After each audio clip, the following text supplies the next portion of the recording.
Hi everyone, this is Jared, AC7WH. Today I wanted to tell you about some antenna plans that I've been thinking about and some hopes that I have for my next experimental antennas.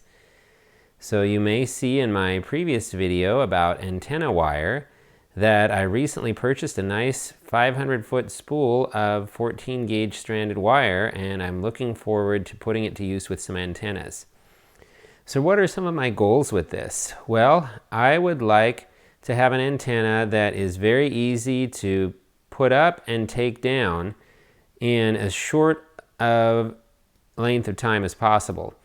Now, besides that, I of course would like to have an antenna that is easily tunable or already resonant at a low SWR. But besides that, I don't really mind too much if the antenna is not considered extremely efficient. I'm also not too worried about it having any particular gain. In fact, if it was nearly isotropic, I would be okay with that because I don't intend to rotate the antenna. I want to be able to set it up and let it receive signals and transmit signals in virtually all directions. Basically anything other than down in the ground. But I realize that's not entirely practical. With that, I've been thinking of a few things. For example, if somebody were to have an extremely poor antenna, then it would be like a dummy load. So it may be resonant, it may be at a very low SWR, but it may just radiate heat and essentially no radio waves.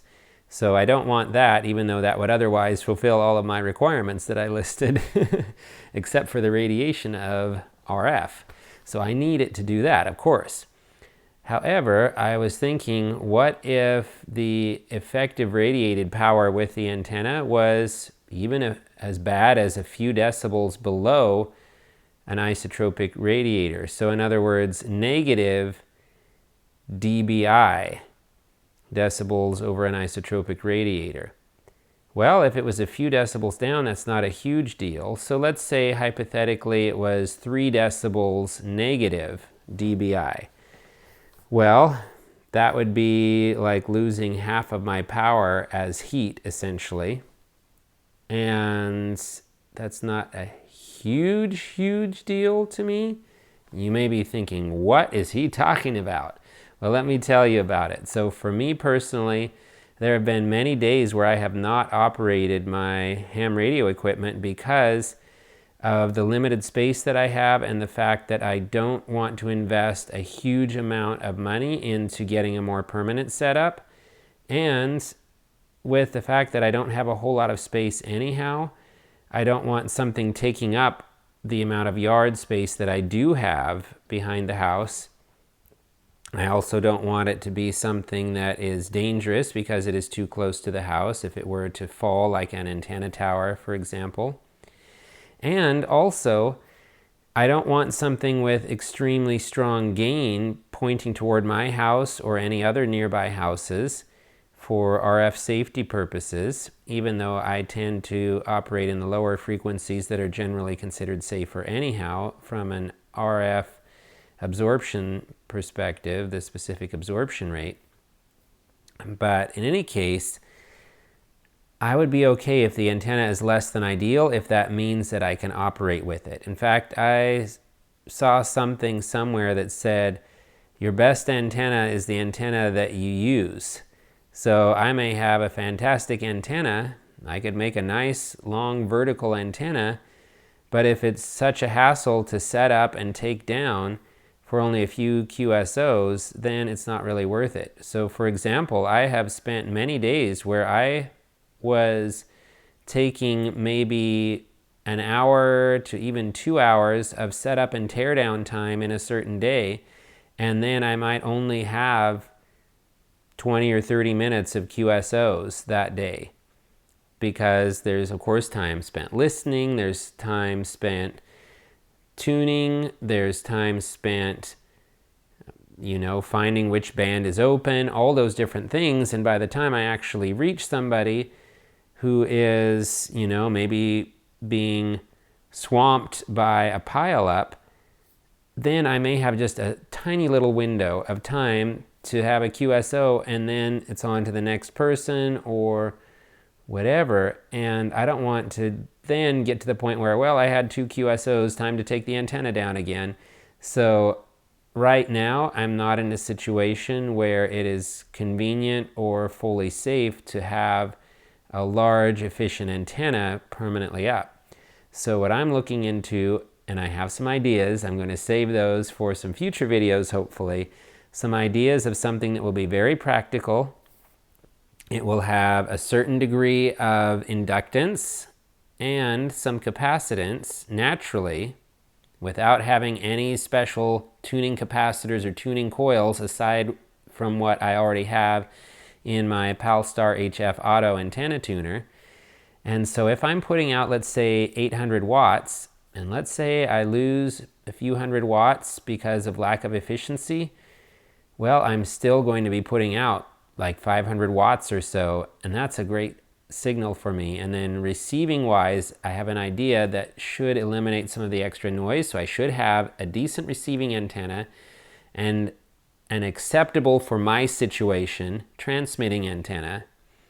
And so I'm excited to see how that will turn out. In fact, some of my earliest HF QSOs were with an 8-foot vertical antenna. That one did have a loading coil at the base, and I was able to reach thousands of miles away, multiple thousands of kilometers, from here in the western United States, in the state of Oregon, all the way over to Indonesia, Australia, Japan, even into the continent of Africa on the coast.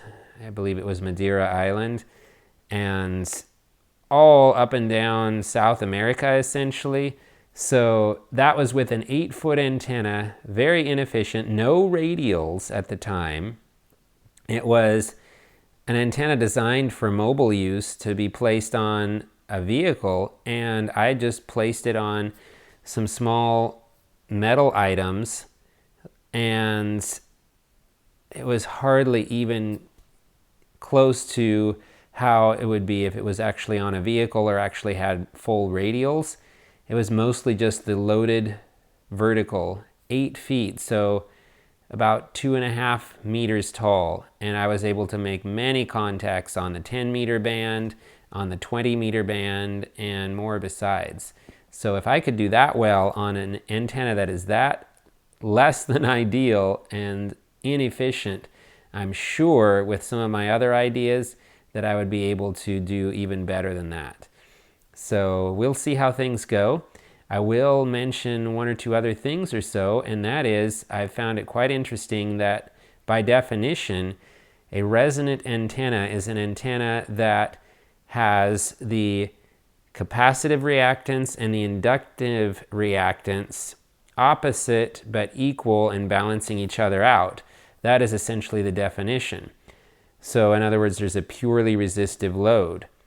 So this new antenna idea, or a set of ideas, I'm hoping it's going to have that inductance and that capacitance, but that they will balance each other out enough to where the antenna will be efficient for me, and then I can tune for the difference, hopefully, with my antenna tuner.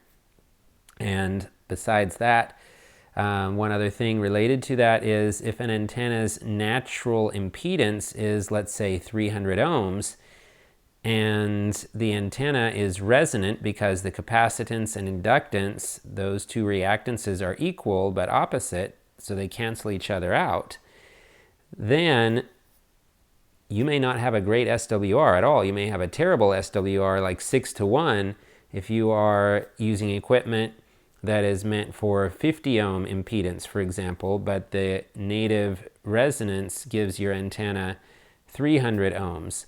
So, like there are many things out on the internet that say resonance does not equal low SWR. It does not equal a 1-to-1 or quote-unquote perfect SWR. It's about the electrical reactances, the capacitance and inductance to be exact.